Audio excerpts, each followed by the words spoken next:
अगर उसका आत्मा तुम में बसा है, तुम्हारी मुर्दा चीजें जी उठ रही यीशु के नाम में, क्योंकि उसका आत्मा तुम में बसा हो।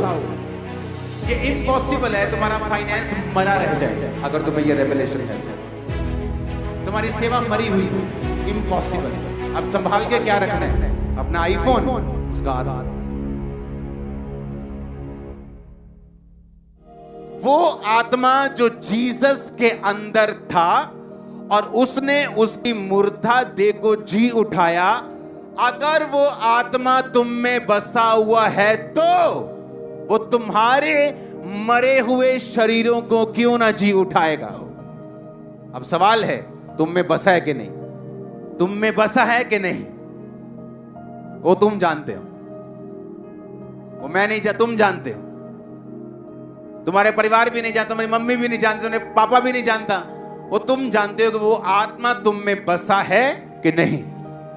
क्योंकि अगर मेरा दिल परमेश्वर के साथ लगा हुआ नहीं और मैं उसकी आवाज को सुनता नहीं हूं, माफ नहीं करता हूं, नफरत रखता हूं, तो बांस को पेंट करते वक्त, आपको तो पता है बांस पेंट कर रहा हूं, मुझे भी मालूम है बांस पेंट कर रहा हूं, लेकिन उसको मालूम नहीं है मैं पेंट कर रहा हूं।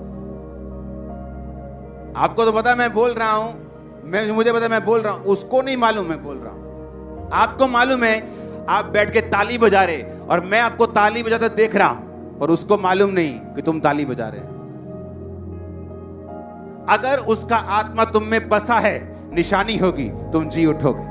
ऐसा पॉसिबल नहीं तुम्हारा फाइनेंस मरा हुआ रह जाए कि उसका आत्मा जो मसीह में बसा हुआ था उसको उसने जी उठाया। वही आत्मा तुम में बसा हुआ है। जो आत्मा जीसस के अंदर था, सेम लेवल का आत्मा, 90% नहीं, 80% नहीं, 100% तुम में बसा हुआ।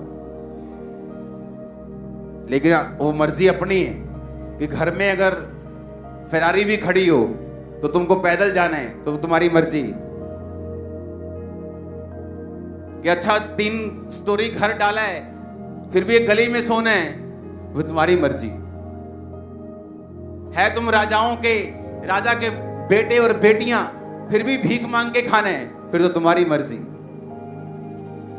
कि है तुम जीवित परमेश्वर की संतान और उसका आत्मा हमें बसा हुआ है, फिर भी मुर्दों की तरह जिंदगी बितानी है, तो फिर हमारी मर्जी। इसलिए परमेश्वर ने कहा था इट इज फिनिश्ड, सब कुछ पूरा हुआ।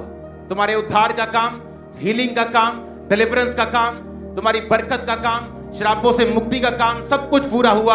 अब जस्ट विश्वास करना, उसका आत्मा ग्रहण करना, दैट्स इट। बाइबल